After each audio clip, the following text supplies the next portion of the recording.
कभी किसी बैटरी को हाथ में लेकर सोचा है? मतलब ये बस शांत सी एक छोटी सी डिब्बी लगती है, हम्म। लेकिन इसके अंदर एक कमाल की दुनिया है जहां रसायन एक दूसरे से मिलकर ऊर्जा पैदा कर रहे हैं। बिल्कुल। तो आज हम इसी दुनिया में थोड़ा झांकने वाले हैं। हमारा मिशन ये समझना है कि उस छोटी सी डिब्बी के अंदर कितनी ऊर्जा छिपी है, और उससे भी जरूरी, हमें कैसे पता चलता है कि अंदर जो रिएक्शन चल रहा है वो अपने आप काम करेगा भी या नहीं। हाँ, ये सबसे बड़ा सवाल है। हमारे पास जो स्रोत हैं वो हमें गिब्स ऊर्जा और सेल पोटेंशियल के बीच के रिश्ते को समझने में मदद करेंगे, और शायद यही इन सारे सवालों का जवाब है। चलिए इस पर गहराई से बात करते हैं। तो सबसे पहली बात, एक गैल्वेनिक सेल मतलब कोई भी बैटरी वो रासायनिक ऊर्जा को बिजली में बदलती है। सही। स्रोत कहते हैं कि गिब्स ऊर्जा में कमी सेल द्वारा किए गए विद्युत कार्य के बराबर होती है। ये सुनने में थोड़ा भारी लगता है। हाँ, ये थोड़ा वैज्ञानिक लगता है, पर असल में ये प्रकृति के एक बहुत ही गहरे नियम को एक छोटे से समीकरण में कैद कर लेता है। अच्छा। और वो समीकरण है delta G is equal to minus N F E cell. इससे आप थर्मोडायनामिक्स और इलेक्ट्रोकेमिस्ट्री के बीच का पुल समझ सकती हैं। ओके, तो एक समीकरण, चलिए इसे इसे तोड़कर समझते हैं। सबसे पहले ये डेल्टा जी, ये क्या चीज है? डेल्टा जी मतलब गिब्स ऊर्जा में बदलाव। आप इसे ऐसे सोच सकते हैं कि ये किसी रिएक्शन की काम करने की असली क्षमता है, या उसकी खर्च करने की शक्ति। खर्च करने की शक्ति, ठीक है। अगर किसी रिएक्शन का डेल्टा जी नेगेटिव है तो इसका मतलब है कि वो सिस्टम ऊर्जा छोड़ रहा है और उस ऊर्जा से कुछ काम किया जा सकता है, जैसे बल्ब जलाना। और अगर पॉजिटिव है तो? अगर डेल्टा जी पॉजिटिव है तो मतलब है कि रिएक्शन को करवाने के लिए हमें बाहर से ऊर्जा देनी पड़ेगी, वो अपने आप नहीं होगा। ठीक है, तो नेगेटिव डेल्टा जी मतलब रिएक्शन खुद ब खुद ऊर्जा देगा। समझ गया। और समीकरण के बाकी हिस्से एन, एफ और ई सेल? एन तो सबसे आसान है, ये बस रिएक्शन में ट्रांसफर हो रहे इलेक्ट्रॉनों की संख्या है मोल में। ओके। एफ एक खास नंबर है, फैराडे स्थिरांक। इसका काम है रासायनिक दुनिया यानी मोल को बिजली की दुनिया मतलब कूलम से जोड़ना। एक तरह का करेंसी एक्सचेंज रेट समझ लीजिए। दिलचस्प है। और ई सेल, ये तो हम सब पहचानते हैं। ये है सेल का वोल्टेज, जिसे हम वोल्ट मीटर से नापते हैं। ये इलेक्ट्रॉनों पर लगने वाला धक्का है। अच्छा, तो ये समीकरण असल में कह रहा है कि रिएक्शन की कुल खर्च करने की शक्ति यानी डेल्टा जी वो इलेक्ट्रॉनों की संख्या और उन पर लगने वाले धक्के के बराबर है। एकदम सही। मतलब कुल विद्युत कार्य जो है NFE सेल, वो असल में रासायनिक ऊर्जा में आई कमी यानी माइनस डेल्टा जी के हूबहू बराबर है।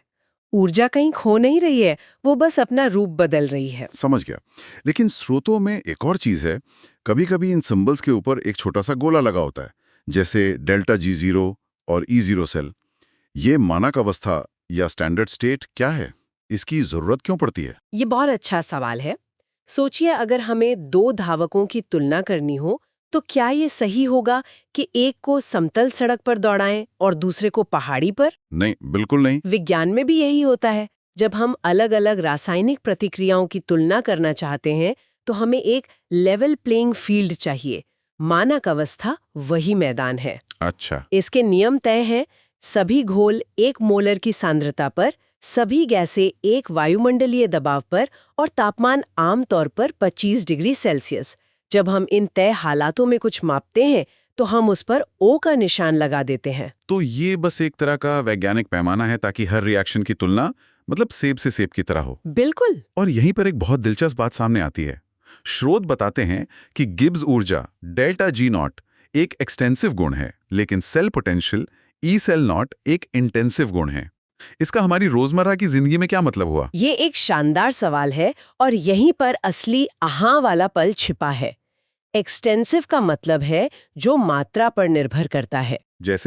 जैसे अगर आप एक बाल्टी पानी गर्म करते हैं तो ज्यादा ऊर्जा लगेगी, और अगर एक कप पानी गर्म करते हैं तो कम। वैसे ही अगर आप बैटरी का आकार दोगुना कर दें तो उसमें मौजूद कुल रासायनिक ऊर्जा यानी डेल्टा जी स्क्वायर भी दोगुनी हो जाएगी। ठीक है, ये तो सीधा साधा लगता है।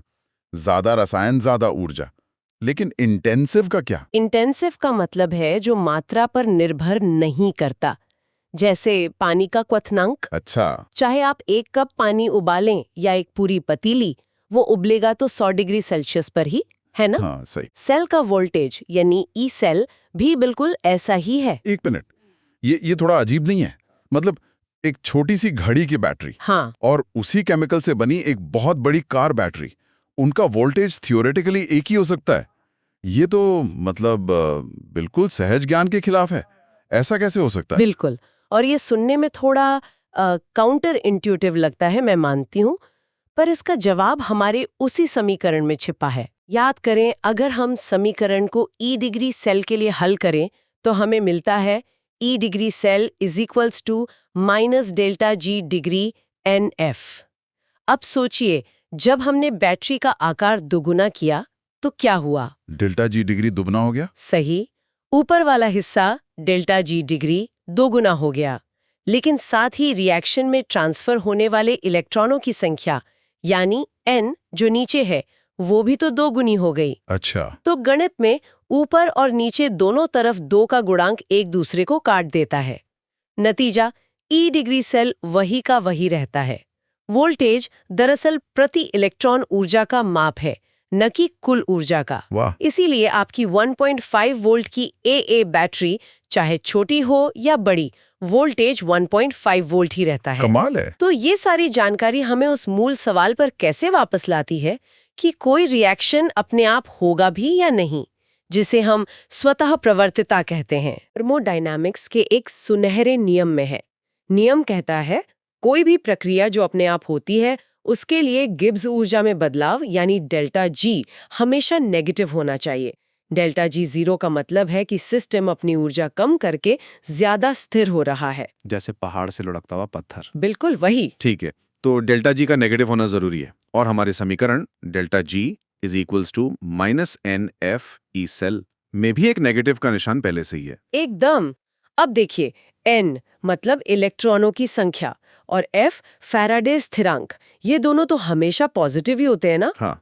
तो अगर हम चाहते हैं कि समीकरण का बायां हिस्सा यानी डेल्टा जी नेगेटिव हो, तो गणित हमें बताता है कि समीकरण का दायां हिस्सा यानी ई सेल पॉजिटिव होना चाहिए। अच्छा, ताकि एक नेगेटिव और एक पॉजिटिव मिलकर ओवरऑल नेगेटिव बन जाए। एग्जैक्टली। और यही इलेक्ट्रोकेमिस्ट्री का सबसे बड़ा, कह सकते हैं, टेक अवे है। अगर किसी सेल का वोल्टेज पॉजिटिव है तो इसका मतलब है कि उसके अंदर की प्रक्रिया अपने आप होगी और बिजली पैदा करेगी। तो अगर मैं एक बैटरी का वोल्टेज मापता हूं और वो प्लस 1.1 वोल्ट आता है, हाँ, तो मैं दावे से कह सकता हूं कि उसके अंदर का केमिकल रिएक्शन बिना किसी बाहरी मदद के चल रहा है। एकदम। जैसे एक आम जिंक कॉपर डैनियल सेल का मानक पोटेंशियल लगभग प्लस 1.1 वोल्ट होता है। ये पॉजिटिव मान हमें तुरंत बताता है कि ये प्रक्रिया अपने आप होगी।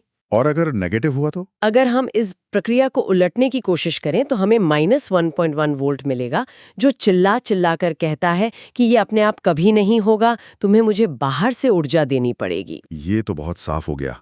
स्रोत इस पूरी कहानी को एक और चीज से जोड़ते हैं, संतुलन स्थिरांक यानी के। ये क्या है और इस तस्वीर में कहाँ फिट होता है? अगर हम और बड़ा सोचें तो ये पूरी कहानी को एक साथ पिरो देता है। थर्मोडायनामिक्स का एक और शक्तिशाली समीकरण है डेल्टा जी नॉट बराबर माइनस RT ln K। अच्छा, यह समीकरण गिब्स ऊर्जा को संतुलन स्थिरांक यानी के से जोड़ता है। के हमें बस यह बताता है कि जब रिएक्शन संतुलन में पहुंच जाएगा तो उत्पाद ज्यादा होंगे या अभिकारक। तो हमारे पास डेल्टा जी नॉट के लिए 2 समीकरण हैं। एक जो उसे ई नॉट सेल से जोड़ता है। हाँ, और दूसरा जो उसे K से जोड़ता है। बिल्कुल। और जब हम इन दोनों को मिलाते हैं तो हमें एक सीधा रिश्ता मिलता है, E not cell is equal to RTNF ln K। Okay. इसका आसान सा मतलब ये है कि ये तीनों चीजें, E not cell, delta G not और के, एक ही कहानी को 3 अलग-अलग तरीकों से बता रही हैं। कैसे? देखिए, अगर ई नॉट सेल पॉजिटिव है तो डेल्टा जी नॉट जरूर नेगेटिव होगा, और इसका मतलब है कि के का मान 1 से बड़ा होगा।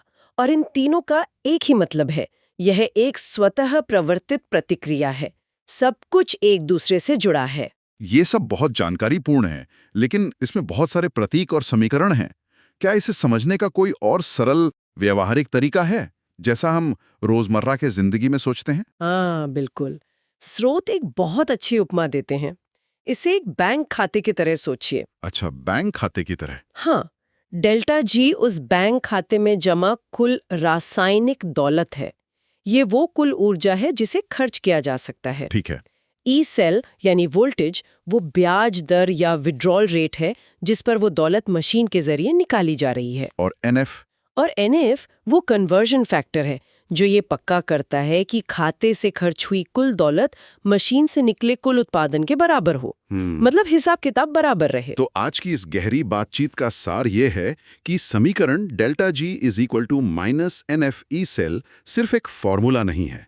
ये थर्मोडायनेमिक्स जो हमें बताता है कि कोई रिएक्शन क्यों होता है, और इलेक्ट्रोकेमिस्ट्री जो हमें बताता है कि उससे कितनी बिजली बनती है, उन दोनों के बीच का एक मजबूत पुल है। और सबसे बड़ी बात जो याद रखनी है वो ये है, अगर कोई रिएक्शन अपने आप होकर बिजली पैदा करेगा तो उसकी गिब्स ऊर्जा यानी डेल्टा जी नेगेटिव होनी चाहिए। सही। और उसका cell potential E cell positive होना चाहिए।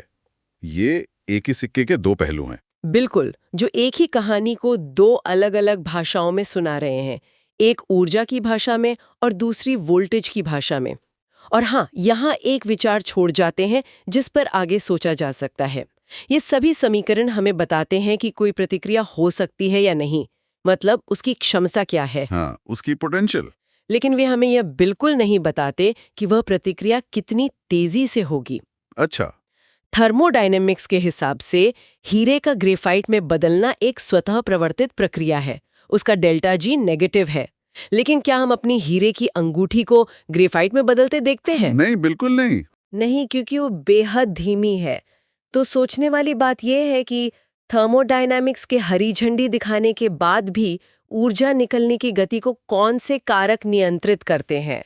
ये एक पूरी तरह से अलग क्षेत्र है जिसे रासायनिक गतिकी कहते हैं, जो हमें बताता है कि क्षमता और वास्तविकता में अक्सर एक बड़ा अंतर क्यों होता है।